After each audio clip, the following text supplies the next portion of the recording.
know me, I'm a fucking open book. For sure, man. All right, so we're gonna start right now.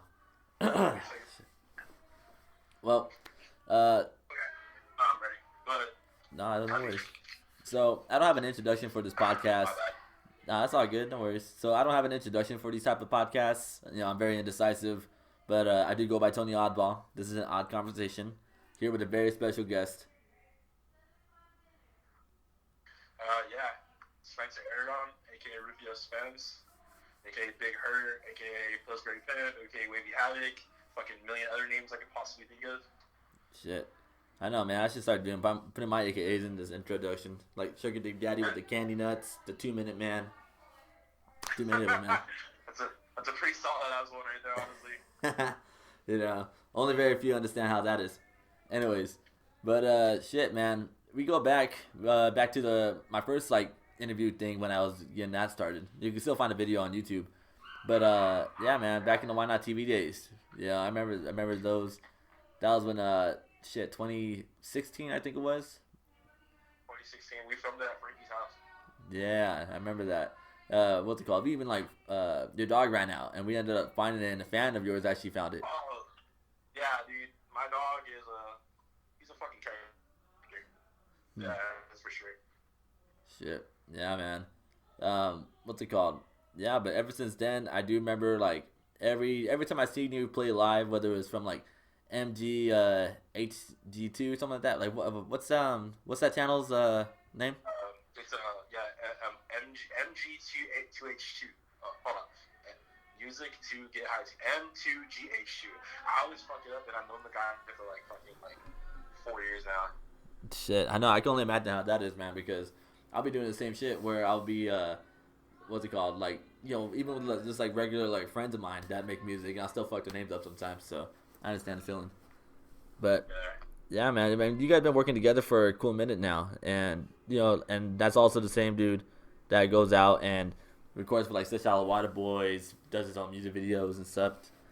Yeah, he's like really cool with the guys from Such Shallow Water Boys because I think he was one of the first people around here that was like legit like with the shit for them. So like whenever they do have performance, he's always on the guest list. Yeah, and he always gets the best footage too. But he also gets. But he also gets like your guys' your footage personally from when you go perform. Same with like people from all different types of the underground scene right now, whether it's like Tracy and. That's how me and him became friends because I opened up for I think I opened up for Little Peep and Fat Nick at the observatory, and he took a bunch of pictures, and I was like, damn, these shits are tight. And then I went to open up for who the fuck was it? Wi-Fi's funeral and Rob Banks and like Keith Ape or something like shit like that. And I posted like I need a photographer, anyone want to come through? And sure enough, like ever since then, like I've partied with him, gotten drunk with him, played shows with him. I literally talk to him. That's like one person I talk to like every day. I don't really talk to that many people like daily, let alone like weekly, but he's like one of the very few people that like I stay in contact with because he's always like, you should do this music. I have this beat for you, or he's like constantly and like always thinking about me to like help progress my music in a lot of senses. And like he'll hear a beat and be like, I know you can do this, and like that's how like I did the Fox Wedding beat. The Fox Wedding is the guy who like brings such a peep shit like Wiggle Face, and like he heard a beat from him and like got it for me just like that. Like now me and Fox Wedding are cool right now. Yeah. So it's like that guy has helped me in so many different ways in so many like weird situations. Like especially when I don't have my laptop. When I don't have my laptop, like that motherfucker has been the guy like to upload my music for me. Shit. Okay. Well, damn. I mean, personally to me. Like I don't know who directed the Mango Fanta music video. Oh, that was the homie Poopy. Yeah, like that was an odd idea, right? Like I love that video because it's so weird, like very like voyeur. Yeah. Like, almost like you're watching something dirty. It kind of. That girl is very like coy, super coy, but it was still a cool video. It was still one of my favorite videos to like look at. Yeah, like honestly, like I put so many people onto that song, and I remember I'll just go in the car with my cousin. We'll just go cruise, or we'll go to some kind of location we always go to, and we'll play that song, and we'll always be like, like she hop on my dick like a Santa, like we always like repeat those lines back and forth. It'd be kind of funny, but that was definitely one of those Bro, easy. You told me one time. I don't even remember this. You told me one time you took acid and listened to it. Yeah. It freaked you out. Hell yeah, yeah. I took acid back in 2017 when I moved back to the Whittier area, and I took a tab of acid. It was like a double drop. I didn't really think it was gonna be that much of a difference, but man, that shit got me fucking going crazy. And I just remember like listening to Mango Fanta, and I was like, dude, this shit is fucking creeping me the fuck out. Like sober, I know sober, I love it, but on acid, I was losing my shit. You know, it was too much. There's a lot of like weird frequencies in that song. Like really like dissect that song. Like my voice, especially when it does like the high, when I go into like the higher register, it's when it's like slowed down or when you're like fucked up on drugs. That shit sounds creepy. Oh yeah, no, like, tremendously. I listen to my own shit while fucked up on drugs. Like like it sounds like I'm channeling like almost like a little demon there or something. You know? Yeah. But that's something I've always like loved about your music is that you play with your voice a lot, whether it's like, you know, like raising it high up to the highest you can, or let alone just your regular deep voice, and you use it to your advantage every time. Yeah, it's something that like I've had a lot of people talk to me about because like I don't really stay in the same pocket every time I don't. Like every time I write a song or something, it's like sometimes I'll sing very low, sometimes I'll sing very high, sometimes I'll rap very high, sometimes I'll be aggressive. I don't know, man. Yeah, but it's like very varies. Yeah, you can totally tell from the differences in your music, whether it's from like Mosh Pit, where like you know. But the cool thing I like about Mosh Pit is that of course it's a song that you're gonna get crazy to, but when you listen to the first verse, you have bars. Like you're not just like you're not just like fucking just saying shit just because it's ignorant. Like you actually have like real punchlines in these lyrics, and it's not you don't see that nowadays, honestly. And so it was really great. I that's why I love it every time that song comes on, and every time I see like footage from like MGHT, whatever. I'm just gonna mess his name up a little bit, but yeah, I remember he'll play your footage, and that every time that song goes on, I always skip to that first just to see how crazy the crowd will get. Yeah, there's some cool verses in those things, but yeah, that's one of the songs definitely meant for live. Mm-hmm. But like this point in time, like I'm not like I used to like write songs specifically. So this will be better like for not live or just something you just do at home. But I don't think that anymore. I'm just like never come up. I'm not trying. Oh shit. I'm gonna write it, put it out. Yeah, I'm sorry, man. I don't know what's going on. I don't know if it's my internet connection. Let me try to call you back real quick. All right.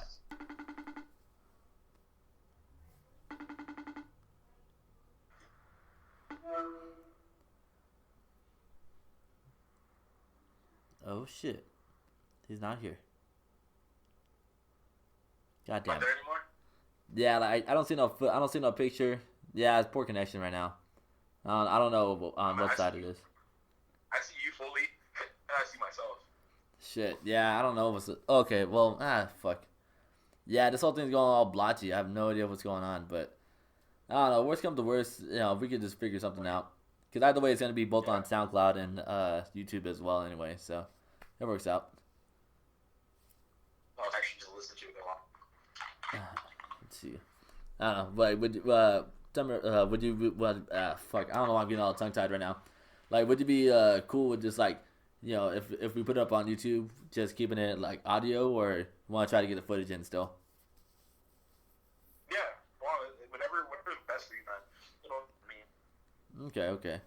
Well, yeah, man. So, shit, I'm gonna be editing all this out anyway. So, I'm just gonna go back into. All right. So we talked about Mosh Pit. We talked about Mango Fanta. But let's talk about that new single that you got out. You know, Cellophane. Cellophane? Yeah, that was different compared to the other two songs that I mentioned before. And, you know, everything's been kind of switching around since, like, you know, the previous album, which is Everything is Temporary, Everything is Fleeting. But from that point on, you've been taking more risks, you know, going into, like, the autotune phase as well. And so, you know, like, how was it transitioning with those kind of sounds? It wasn't really much of a transition in a lot of senses for me, I don't feel like. Because I feel like going back to like the first album or EP, the subtitle one, there are some melodic songs on there. You know, it's just I wasn't really playing with auto-tune as much. It was just more natural singing, and I just felt like eventually it was kind of a thing where like I wanted to branch into it and experiment more. Like I've never wanted to limit myself, like or put myself in a box. Like I know tons of people who do like funk music. I know tons of people who do strictly like the emo shit. But like I've never wanted to just be just one. I've always wanted to throw a little bit of each. Like right now I've been experimenting with a little more dance music. I don't know if that makes sense. Yeah, I know what you're talking about from there. Yeah, I'm experimenting. Like I'm dropping another song next week, and it has more of like an EDM, almost dubstep kind of vibe feel. So I don't know, man. It never really felt like much of a transition for me. It just felt like a natural progression to start writing and recording songs like that. Like the way I describe everything when it comes to like my writing process is like I write everything in minutes now. Like if I can't write it within like 10 minutes, I probably won't touch it again or even think about it again. So like every song, like including Cellophane, including like all the other songs I just recently released, they were all done in minutes. Verses, songs, like don't get me wrong, like I'm still putting out rap songs and I still have a bunch of shit that I have to release. And since I just finally got my own recording equipment for here now, since we're all fucking stuck on quarantine and not really trying to go to all the studios to everybody at this point, so I'm gonna just start busting out as much as I completely have possible, But I'm gonna have more boom bap shit, some more aggressive shit, some more emo shit, some more sad shit. But I don't know, man. Like the auto-tune progression never really felt like it was as much of like a step forward. It was just like something I've always wanted to experiment with, but never did. So yeah. But Cellophane, I really enjoy that song. That song we recorded that one in like probably like September, probably like August of last year. Yeah. And we barely just released it. That's usually how most of my songs are.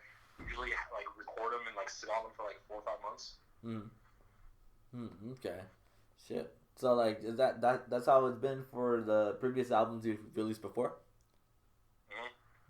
Okay. Most songs I write and record and like have them done probably like 3 or 4 months before I even like decide to release them. Okay. So how was the whole writing process when you get to these types of songs that you make? I don't really know, man. Like the thing about it is like I've had so many people ask me like I've had people ask me like are you sad when you write this stuff, or are you like are you depressed or anything? And I'm like, I mean, I'm clinically depressed, literally clinically depressed. So it probably ties into everything. But honestly, I don't feel fucking sad at all. I don't feel depressed when I'm writing these shits or sad or or angry or anything. It's just whatever flows out. Maybe there's some fucking some subconscious thing that's there that just happens, but usually it's the first like 2 or 3 words or a melody, and then I go from there. And yeah, like that's like I would say like 99% of the songs I write now are written like that. Okay. And so are you one of those artists as well that kind of goes out and when you do performances that you just happen to just play a song that like is not announced, not even released, obviously unreleased, but you kind of judge whether or not you're going to release that song after that performance? No. Sounds horrible to say that because obviously you want people to like your shit, but at the end of the day, I don't really give a fuck. Like, that sounds horrible to say, but that's the fucking harsh truth about making music for me now. I'm not trying to, don't get me wrong, I would love for people to like my shit and for massive amounts of people to enjoy it and everything else. And I take criticisms and I take people's opinions to heart and everything. But at the end of the day, if I like the song, that's all that matters to me. Yeah. I'm not here to anybody but myself. Like I make music because I enjoy making music for myself. If one person was listening to it, cool.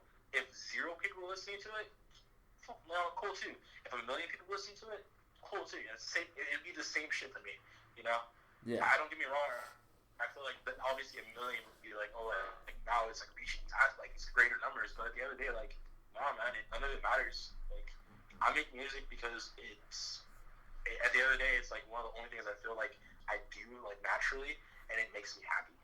Yeah, absolutely. So, I don't tailor anything to anybody anymore, or even think about like, I gotta appeal to these people, I gotta appeal to the funk community, or I gotta appeal to Suicide Boy fans or Lil Peep fans or such and such. Like I'm just like I'm gonna write whatever fucking feels right, and if people like it, people like it, and it's showing me that there is a niche group of people that really do enjoy my shit, but like I can see like what songs people like in different aspects. Mm-hmm. It's like I dropped a song called Awdball. It's like a boom bap song, and for some reason that one is like on SoundCloud. Like fucking people from Russia love that shit. Like that's all the numbers from there are from like South America. Oh, so shit. I don't know. Maybe just certain countries like certain things too. On top of that, but like, do you have I'm not trying to appeal to anybody. I'm just trying to make music. Like, but I have so many different styles of music that are coming out. So it's like it might not. This song might not appeal to you or the next person, but maybe the next song will. Yeah.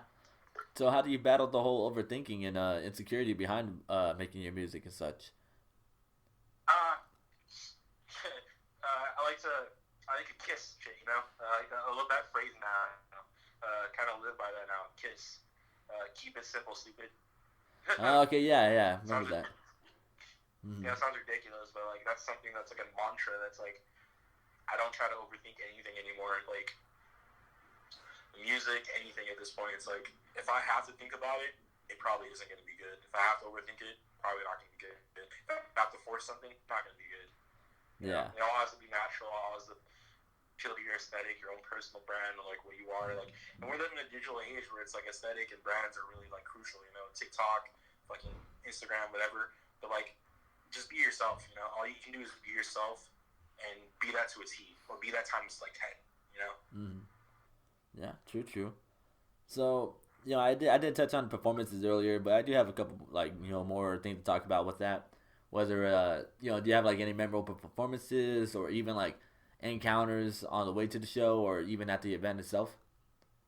I've had weird things where like I've had the two weirdest things I would say. Like I had a kid's mom come up to me, and like this kid was probably like 8 or 9, and he was an actual like legit fan of mine.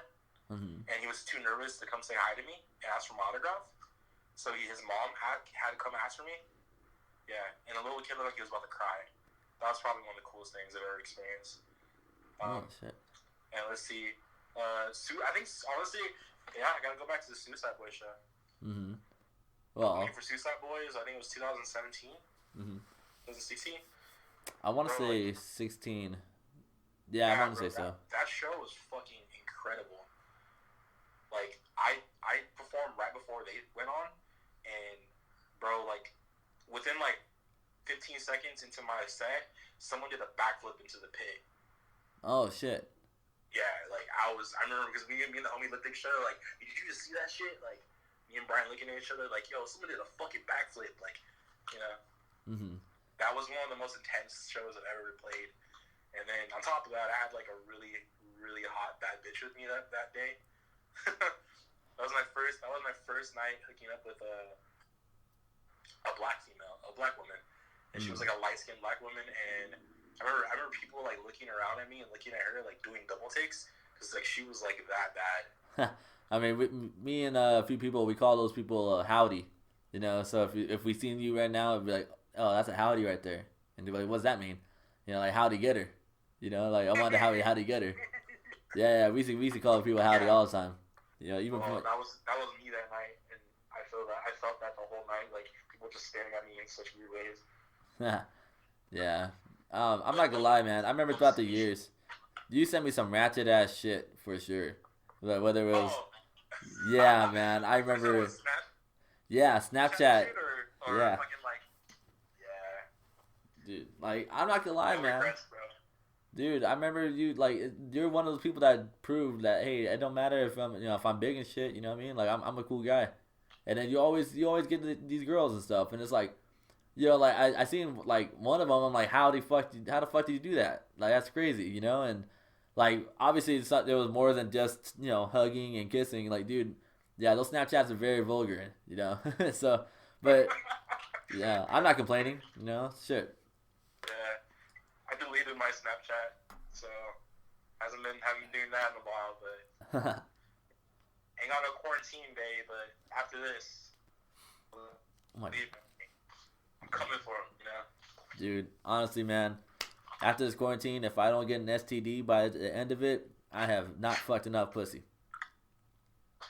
That's the best way to look at it. If I don't have an STD within like the first month of quarantine being off, then I am not doing the right thing here, dude.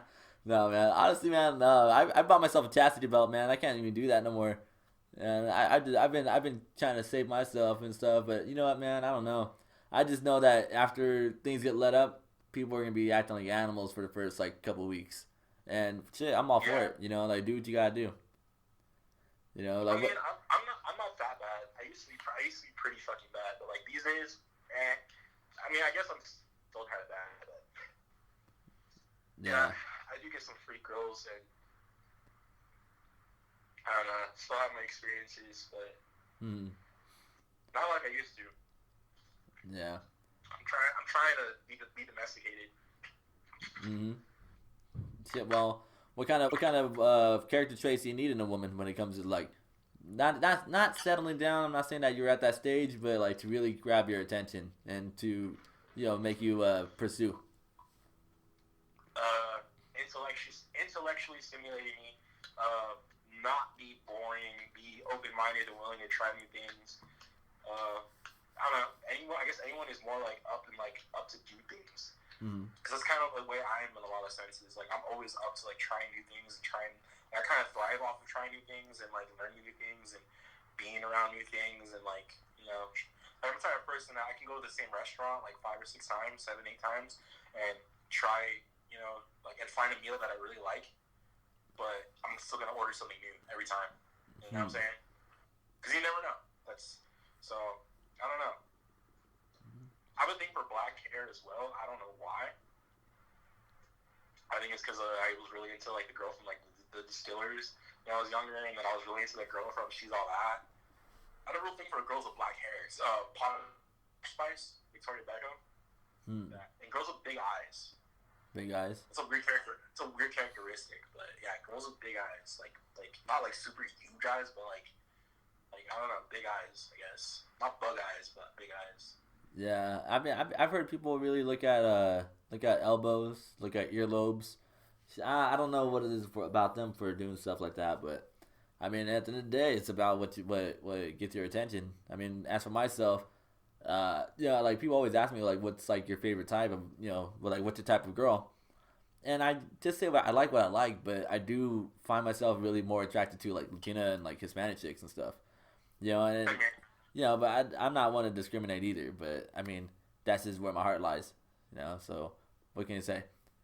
I gotta agree. For me, it's usually maybe because I'm around more Latinas than anything. But like, I've had my fair share of white girls, and I don't think I've ever been with an Asian now, or like a Filipina or anything.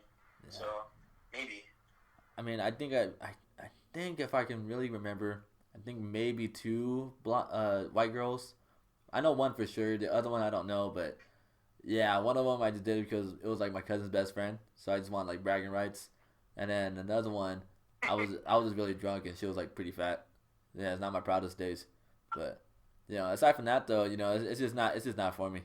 I don't mind it. Like I dated one in high school that I was like really into, but she was like a super like kind of a slut.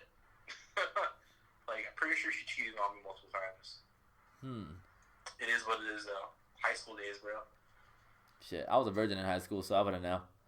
Anyways, we're not talking about my life.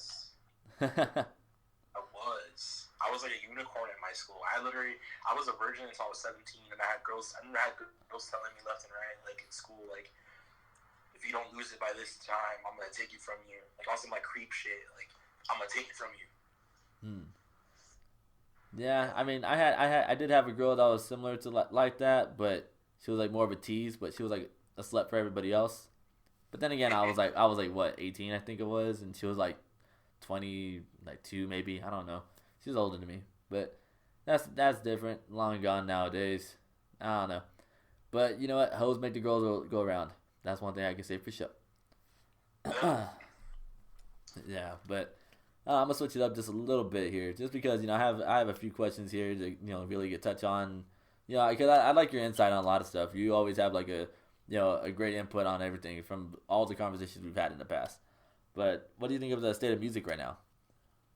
State of music is fucking weird right now. Are we talking like actual like music, like the state of like creating, or the state of like the world with music? Because it's like there's two different things in my head where I'm thinking like like like record labels are gonna be fucked right now. Like smaller record labels are gonna be fucked right now because of the economy. Bands, obviously, most bands that I know are on the road touring. So where are they making their money on the road, which they can't do now? And most bands aren't making money from digital sales, or streaming. Like you're not making much money off of streaming, so it's kind of fucked in that sense. So I don't know. I mean, I hope that this shit ends soon, but realistically, we're not gonna be able to go to concerts or anything like that nature until like fall, maybe further than that. So when it comes to that, I'll say like that's one side of it for music, and it's kind of fucked. But on the other side, it's like people are gonna come out of this shit, out of quarantine, making tons of music. Like there's gonna be fucking not just music, but not just music in general, but like art or fucking screenplays or I don't know, man. Like any person who has like some sort of creative outlet that can do it from home is gonna come out of this shit like winning in a sense of content. Like having so many different kinds of like music. I don't know. Maybe it's tons of people are gonna call it albums, or we live definitely in the digital age, and right now it's so readily easy to make music, which is a good thing and is a bad thing at the same time. For someone who's like me, where it's like I'm like battling against other people now in a lot of senses, because there's a million other people rapping in the middle of the scene now, which isn't a bad thing. I don't think it's a bad thing. I think I encourage everyone, if they want to make music, to get up and figure it out themselves, But it's just that means there's gonna be that many more people who suck.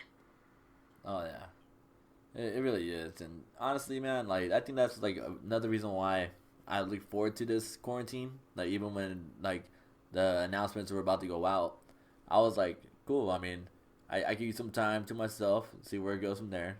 But now I'm out of a job, so it's like, okay, so how else am I gonna try to get money? And that's what kind of brought me, motivated me more to start this podcast up and start getting more work done. And I've gotten more interviews done, like throughout since the beginning, and all in a matter of 2 weeks. You know what I'm saying? So there you go. That's what I mean, though. It's like people. It helps in a lot of senses, And it sucks that we're all losing our jobs and shit. Because so you mean like I'm fucked too. Like I've been selling drugs here randomly left and right. But it is what it is, and all we can do is stay put, figure it out, and ride this bitch out until the quarantine is fucking lifted. And we're able to return back to somewhat normal society, even though society is going to be completely changed after this, because the social constructs that are here before us, I think most of the people are waking up and realizing none of it is real. Money is not real. None of this shit is real. We're just like little pawns, little ants in this fucking game that make the world go round. That's all it is. Yeah, it's very true. I mean, personally, like I just think that this is like kind of like a whole test to where like the government kind of just want to really think. I wonder how quick they can really just listen to what we demand, and of course, without question, we all follow suit. And I'm not, I like the theories that I've encountered with the Corona stuff, and you know what? If you really look at the cell anatomy, it's like the very same structure as just a common flu. So there's not really much of a difference. I don't know the science. I just see the anatomy part of it and just want looking more into it. But I need I can't. I'm not gonna be like one of those people that say that they research it. But when that day comes, when I actually go out of my way to go look it up, I'm really interested to see what else is lies behind it. Because personally, I don't think that this virus is really that spread as much as they're making it. Like I think it's always been around, but I don't think it's been that severe. I agree. I agree in every sense of that. I mean, the flu fucking kills people left and right every year. Yeah. We never went on lockdown for that, you know. SARS happened, we never really went on a lockdown for that, you know. It's like H1N1 happened, swine flu, fucking, you know, like bird flu, like it's just, I really do feel like this is there's a major like formation as to reason why they're doing this, and there's, you know, the economy is going to be changed after this. That's it. You know, yeah. Society as a whole is going to be different after this. I don't know the end game plan, but obviously I think it's something to do with the economy, because that's what it all comes down to. The government giving us free money. Like, when the fuck have they ever done that? Yeah, exactly. Which I still haven't got my fucking check. None of my household has gotten any of that. So. Yeah, but I don't know, man. I just think that, like, you know, beyond all this is like kind of helps President Trump's, you know, campaign going, whether it's for him or for Cheney. You know what I mean? It's just, I'm not one to be with politics either. I really find every politician disgusting anyway. But it's just that there's so many different outcomes because of this whole thing. You know what I'm saying? Yeah. Yeah. But like you did some political work yourself, no? Yeah. I used to do I've campaigned for Democrats and I've campaigned for Republicans. Each fucking race was nonpartisan anyways. It's not party races, but I've worked for both. I will say the Republicans paid me more. Yeah. And they fed me way more. So not that I'm hating on anything else. I side more with Democrats in a lot of senses. Not really Republican. At least from what I can understand, like what I understand with politics, it's like most Republicans I know are Republicans for the fact that it's like it's more about you know, like about what you own, you know. So most Republicans are like actually like, house owners or business owners and stuff like that. Mm-hmm. Whereas Democrats are more like about the people, you know. Yeah. So, for sure. You know, and it's very weird because it's weird. Mm-hmm. It's very weird to me because it's like religion and politics is always a thing where you can never just find like just okay, that's how you feel. All right, that's fine. You know, this is how I feel, and that's fine. It's always like you're wrong for believing in what you believe in, no matter what it is. Whether it's like you know, Christianity to Catholic or, you know, Democrat to Republican. It's just one of those things where it's like you're wrong and you're against me if you don't follow my beliefs. That's the reason why I always try to stay away from all that stuff, because it just never makes sense to me. Yeah, no, I agree. There's no definitive answer. You know, I've questioned this many times. I've gotten very existential with a lot of things. It's like, you know, at the end of the day, am I going to answer to your God? Am I going to answer to his God, to their God, to your God, to all these other gods? Like, or is it just my own God? I am religious in some sense where I do pray every day. Like, I do pray. I'm not going to lie. I meditate. You know, I have a bunch of mantras and affirmations that I use every day.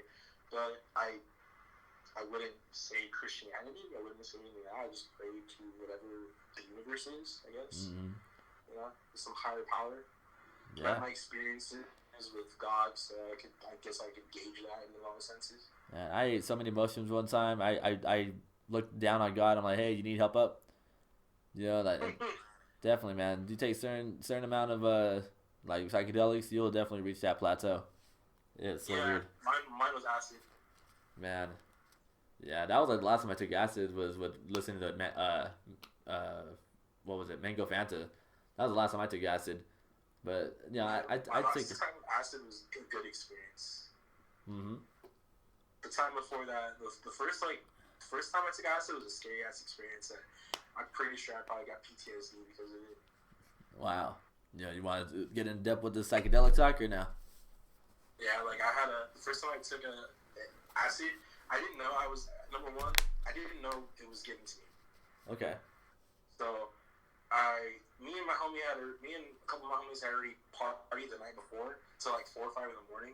Like I was still drunk as fuck. I woke up. I went to bed like around like 5. Woke up around like 9:30, and I was still drunk as shit. And they're like, okay, we're gonna swoop you up. We're gonna go to a daytime rave. We went to a daytime rave in like Chinatown in LA. You know that giant ass field right there? I've never been to Chinatown really. fuck? What's the name of that field? Well, I've been there one time, but I don't know about things. There's a giant ass field like next to Chinatown, and they throw like raves and shit there. And I remember like I was already fucked up, so I was drunk already, and we just started smoking weed and drinking more, and I just kept partying more and more. And then someone gave me, I think it's smoked more weed, and then someone gave me a hit of like something. I don't remember what it was. It was like a cookie or something. I don't know, like a little like nibble or something. And they're like, I was like, what is that? And then they're like, oh, it's acid. I'm like, oh shit.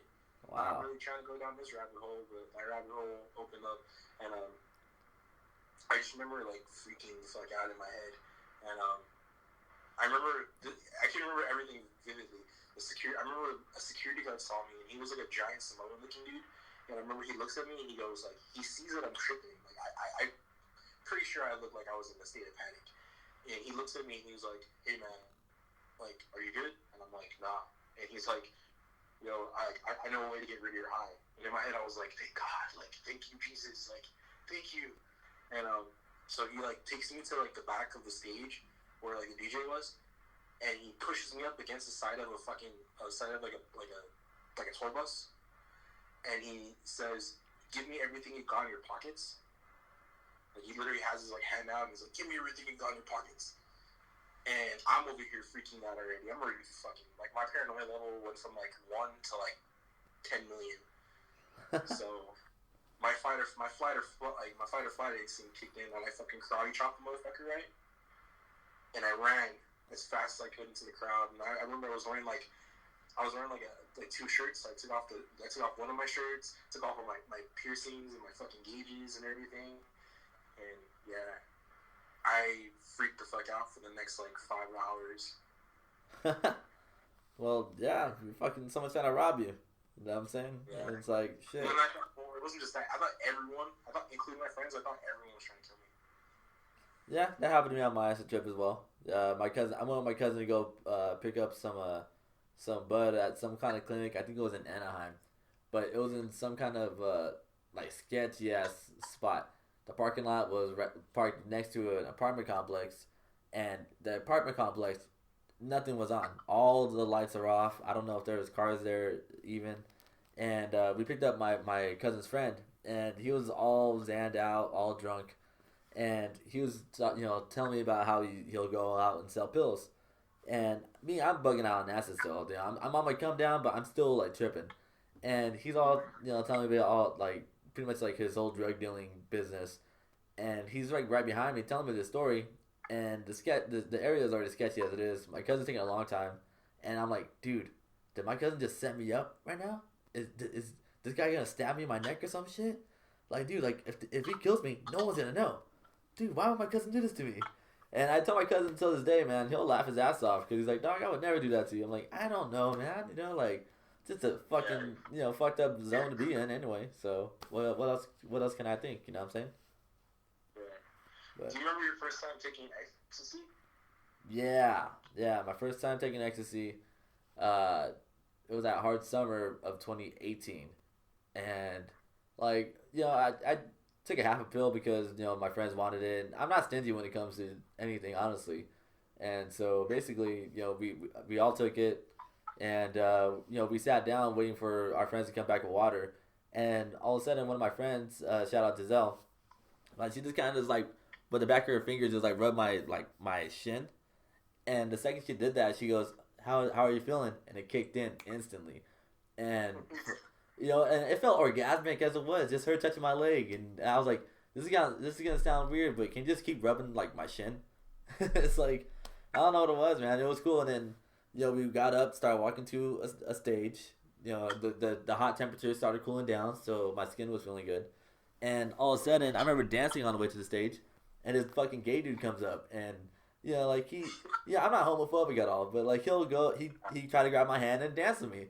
And I'm like, oh shit! I spun around and I just went directly to my other buddy of mine and I fucking grabbed him. I'm like, hey yo, like no homo, act like you're my boyfriend real quick. I was like, because like none of my homegirls are there, so I was like, oh shit, hey, just act like you're my boyfriend right now, man. And sorry, just my man. And then we just kept going to the stage or whatever. But aside from that though, it was a cool one. I liked the feeling. Yeah, my first time was at fuck, what's the name of that rave? Monster Massive '08. Wow. Yeah, definitely. That was like my freshman year or something. Bro, that was my senior year. My senior year, yeah. Wow.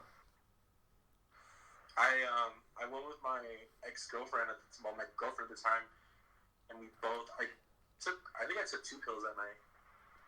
It was the first time taking ecstasy, and I remember taking half of one right before we got inside, like 30 minutes, and then we had to wait for her friend, and I remember like it just like this like weird rush of like feeling just like hitting me, and it was just so fucking amazing, man. And like I remember because that night, Armor and Van Buren played like an 8-hour set.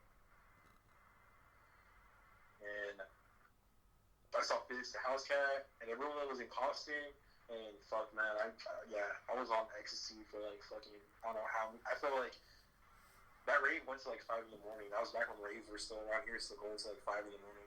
Yeah, that's what I expected when I went to my rave. I've been to underground raves, and like those underground raves were literally like what you think of the movies, where it's just straight like you know, like a little kid playing with a keyboard. Like it just straight like so much bass and different noises at once, and you know you can't really dance to it. But you know, I went to one of those things before, and it wasn't all that. But when I went to the actual raves, it was a lot more fun. It's of course you have those people that are there for the pictures, but I don't know. I've always been into EDM. Yeah, I mean, and you know, I dig it. Yeah, I like dubstep a lot, so that's why I'm looking forward to your song coming up. I was never really like super EDM person, but like during that period of time, because my ex-girlfriend was like a real like it's a raver.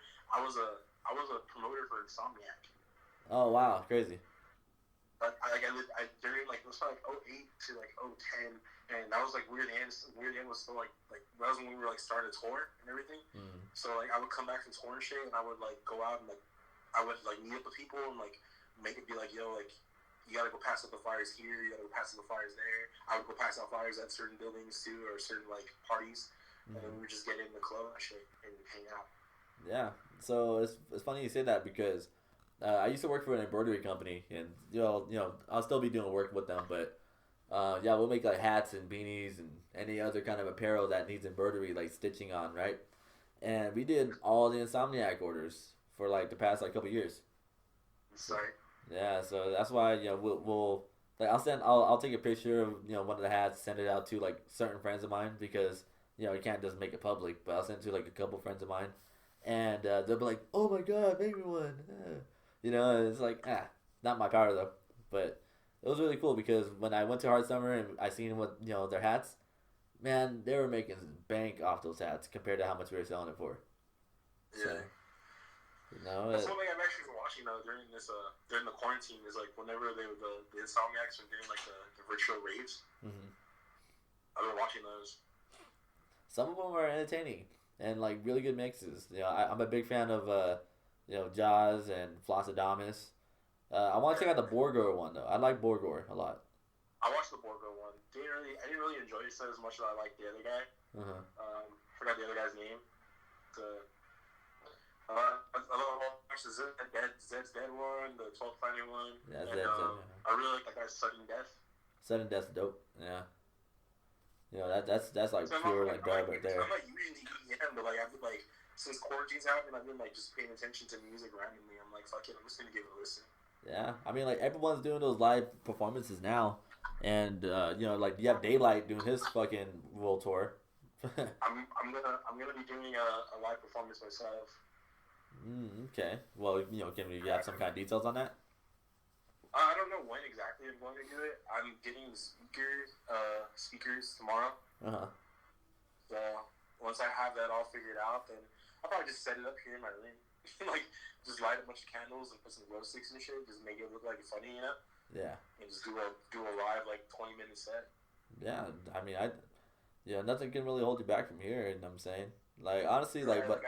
I've had people suggest it, and I'm like, why not, you know? Like... Yeah, I mean, because the cool thing about it is that you can have it there, but you can also have it, like, just not pre-recorded, but just recorded on another device and just throw it up on YouTube or something, you know, just to, you know, say, like, a quarantine, like, intimate, you know, performance type of thing, because, I don't know, man. I feel that people just depend on just jumping on stage and just hoping that they just like gain your attention. But now it's like you're gonna have to listen to what I'm telling you as well as me like performing for you. Exactly. That's just kind of what I'm hoping for. Is like I kiss my own ass. Like I sound good live, so like it's just gonna be one of those things where people be like, oh, he actually sounds good live, instead of it just being like he's bouncing up and down. Yeah. Well, I mean, let's say that you were to do that, but you were to have openers. You had two openers of your choice. Who did you go with? Locally, there's two people I really fuck with. Like, there's actually a handful of people I really fuck with, but I gotta give it up to the homie Often Out, because I really like him and the homie Bloomy. So probably all three of those together. It'd be hard to choose between them three. So Get Out Every Way, Often Out, and Bloomy. These are three guys that I really enjoy. They're from the OC, and they make like emo-ish pop shit. One makes more aggressive stuff, but they're all really dope in their own senses. So I've been working with those guys a lot because like I don't know how the fuck we ended up linking up, but like now I made the cover art for a lot of Often Out shit. He just put out a song today, and I made the cover art for him. And I think I would say Web Never Sleeps. And what? I think you've ever heard of him. Web Never Sleeps. Web Never Sleeps. Okay. And he was from La Habra, or La Mirada, I think, but now he stays in like Las Colinas. He's on some like aggro shit. I have a song with him, and it's more melodic.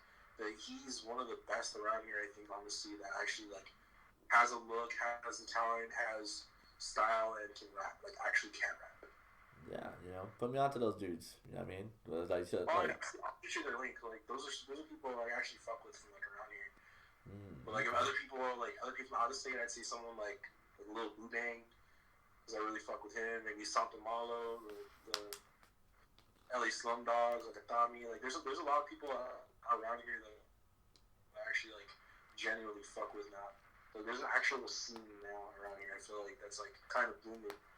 Yeah, absolutely, and that's why I'm kind of noticing like with the more interviews I've been doing lately, whether it's from the East of the River dudes or like the Below System records, it's just all the different like indie type of followings. They have a really good team, and so I just don't understand how like those like such as like you guys and 60 East and everybody else is like. There's like so many great artists like that's combined, and yet like they still don't. I personally feel like they don't get the recognition that they need or what they deserve, and so it's just whatever I want to try to find a way to kind of push that, and I don't know when that's gonna happen, but I would like to find a way to try to boost that up for everybody. Yeah, I mean personally, I'm just trying to branch out and hopefully my shit gets up. I mean I noticed my numbers are moving up pretty frequently, so I guess it's a good thing. But I want them to be drastically up there. But like I said before, though, even if no one was listening, I'd still be making music. So I guess it all comes down to like, appealing in some senses and appealing in not. Like I'm still working on the gaming shit, still working on videos, still making sad boy shit, still making boom bap shit. Just depends on the vibe. Okay. Like after I get off this show, I'll probably send you some of my new and release shit. Shit, you know me, I'm all for it. Yeah. I'm dropping an EDM song next week, and then I have another one, not an EDM song, but like I guess rapish, sounding shit. It's called Billy and Mandy. Okay. Yeah. Shit. All right. Well, this is a part of the interview where I'm kind of trying to keep up with. I always forget on some of them, but. Let's just say that this whole lockdown thing happens, it gets extended out to the rest of the year. And something's fucking up with the internet. And long story short, let's just say that you only have 3 artists to listen to. But it includes the whole discography. Whether it's like features or production, whatever. What artists or bands do you decide to go with for the rest of the year? I gotta go with somebody who has a long discography. So I'll probably go with Bjork.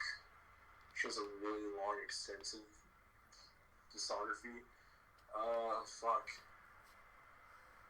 I'm trying to think here. Kanye West probably, Mm-hmm. and then it would probably be between Slipknot and the Black Dahlia Murder. Shit. I've been listening to not listening to music, but listening to a lot of interviews and behind the scene history of Slipknot, like just for the past 2 nights, and like it's kind of gnarly. I've seen the therapy session with the main singer of Slipknot. I just can't Oh remember his yeah, name. dude, that shit's crazy. Yeah. I mean, I have a fucking Corey Taylor tattoo. Oh yeah. Yeah, What'd you get? like I have him on my leg. It's with a little cartoon version of him from the first era of the Slipknot with his original mask. Yeah. And honestly, I was like, Slipknot on my wall right here, like right there.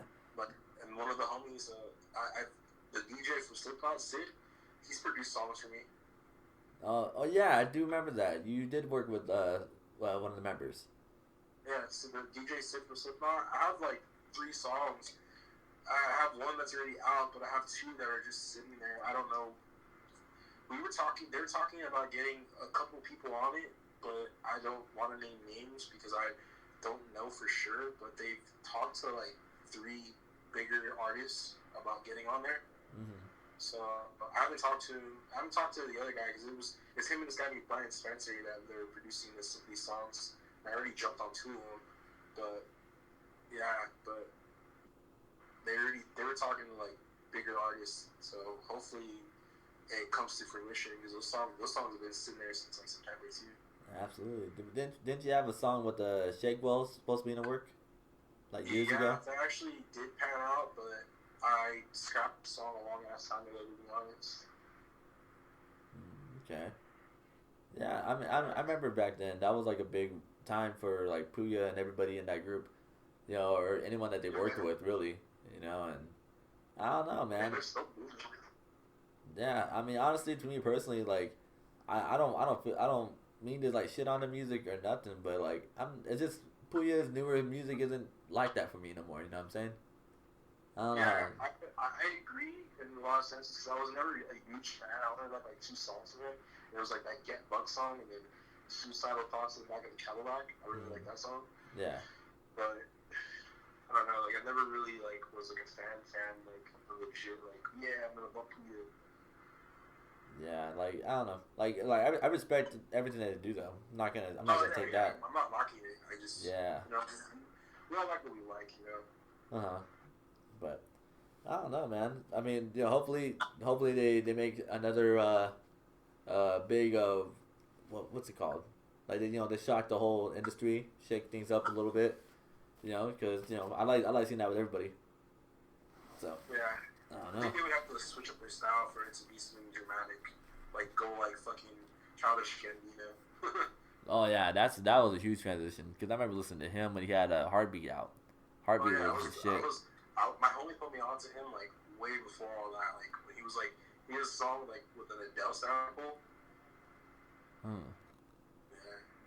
Damn. Okay. So, on to my next question. I think I have like 2 more questions before we head out of here. But where do you see yourself in 2025? 2025. Hopefully still alive. Mm-hmm. That's really the thing. Hopefully still alive. Sounds ridiculous to say that, but someone with the panic disorder like I do, the quarantine has been fucking with my anxiety like a motherfucker. I've just been numbing myself pretty much every day. So, making music, hopefully still touring. This is not just like I'm still not just making the hip hop stuff. Like I have a whole deathcore project in the works. It's just like a solo tip thing, and I don't know. On top of that, I've been filming my music videos for others, and doing cover art. So I kind of want to be well rounded. So by 2025, I want to have like a full on like videography team. Like, yeah. So by then, not even by then, within the next year and a half, I expect all that to be in like fruition. Yeah, absolutely. Yeah. To become more of a well-rounded artist as opposed to just a musician or a vocalist. But just an artist in all, mediums, whether it be painting or filming or pictures. I love taking photography. Like, I love taking pictures. So being a photographer is something that like is made me excited. Like I go everywhere with my camera. Okay, cool. You know what, and I actually have another question before I ask this final one, but what's it called? You did perform for Cellar Hip Hop, like I think last year or something like that. Where they also host their own battles and such. You ever thought about going into the ring yourself? Into battling? Yeah. I've thought about that plenty of times, but I don't know. I've seen them plenty of times, and I feel like I could probably do pretty well. Not to kiss my ass, but like I've done my research enough, and I can write cool punchlines and funny punchlines. So I mean, it's something I've thought about plenty of times, but it's not something I've ever actually like pulled the trigger on. Yeah. So I don't know. I've thought about it. Who knows at this point? Like, I might just fuck around and catch me just writing battle raps now. Yeah. Because I know. Not to Sella. Those guys are dope. Yeah, I mean, like they did put out, they did have some like cool people on the lineup, like Nat the Lioness and shit, like Bluebird. She's dope. I love her voice. She has a cool ass voice. Dude, I want to interview her so bad, but it's this whole when you have to like go out and try to, like get the time of day with these people or even just get a response. It's a challenge, but you know what? It's something I'm willing to face either way. You know what I'm saying? Yeah, I understand. Definitely for me too. I'm one of those people like I'm really bad at responding back to people. I ain't gonna lie about that. So I'm glad I responded back to you as I did, because sometimes I leave motherfuckers on like not even on red, but just not opening messages for weeks. Yeah, I really should stop doing that. Nah, I mean that's fine. I mean we all have our own lives. That's one thing I just try to like keep in consideration, just because I'm not one to just be like, well, do this for me and do this for me. I'm trying to help you out. Like that's not my character, and it's not even that I even think that way either. But I don't know. If it happens, it happens, and so that's the way I've been keeping it. Shit. And so for my last question, do you have a last piece of advice for anyone pursuing this type of career or just like a lifestyle, tip? You know what? Do it for the right reasons. If you're looking to get into this shit and make a quick buck, you're probably not going to. But, if you're in for it for longevity and you want to see things move and you actually want to be an artist, then keep pursuing it, man. And don't be afraid to show your talents, even if you do suck. Because I guarantee I may suck to somebody, and that person may suck to somebody else. So don't ever let anyone else tell you differently. At the end of the day, it's your opinion over everything else. Cool, man. But yeah, that's all I can say. Just keep doing you guys. Absolutely. And keep social distancing, because I'm trying to get the fuck back out to the world already, because this shit is fucked up. Yeah. I'm not really. I'm an extroverted person to an extent, so I'm very introverted myself. But like, just not being able, just the fact that I can't go outside and think to myself like, hey, I'm just gonna go to the market, or I'm just gonna go get a burger, without thinking like, yeah, I need to wear a mask now. Like, it's just the weird, simple, like surreal shit, Like, I just want to go back to not having to think about shit like that. Yeah, that is very true, man. Because I'll be, it sucks because every time I come home, I do have a cousin here. She's like very germophobic, and she's just okay. Now wash your hands and leave your shit at the door, wipe the door handle, and just like wash your face and do. It's like, all right, relax. I don't think it's that severe right now. I mean, who knows? I mean, it may be here, but you know what? I shouldn't have to be scared for my life every time I walk out the door. I'm not. I don't play it. Excuse me. I don't play it like that. It's like all you can do is stay cautious and just do what you can do to stop it. Really, and eat a bunch of CBD gummies, because that's what we do. Shit, man. Like, Like, I have a whole grip of them right here in front of me. You know what I'm saying? Mm-hmm. Okay. I see you. I see you. Shit. I'm telling you, man, like, I have really bad anxiety, so, like, the fact that, like, numbing myself, like, every day, like, must Yeah. add of that. Yeah. Yeah, man. Well, you know what, man? Yeah, I do gotta tell you, man. I appreciate your time again. This is like technically a part two, but definitely like a new one for this type of podcast that I'm doing. So you know what, man? Forever shout out to you and support, man. You know, I really appreciate it. Oh, nah, thanks, man. Like, I appreciate you having me on and allowing me to speak about random shit. So thank you. Shit, I mean, like honestly, I'm all for it. You always have the best input. You know, always interesting. Yeah, I try to be.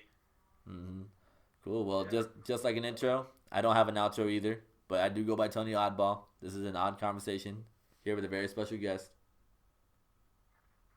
Rufio Spenz, aka Spencer Aragon, aka I don't even know anymore, but you can find my shit on Pornhub, Spotify, SoundCloud, all that good stuff. Go find all that music, man. Go on Google, Yahoo, fucking Ask Jeeves. You know, it's all there. Yeah. Already? Like Zynga. Yeah, exactly. Follow me on AIM, Instant Messenger. Shit, man. Find us on LimeWire. Peace. Right, thank you, brother. Be safe. Peace, man.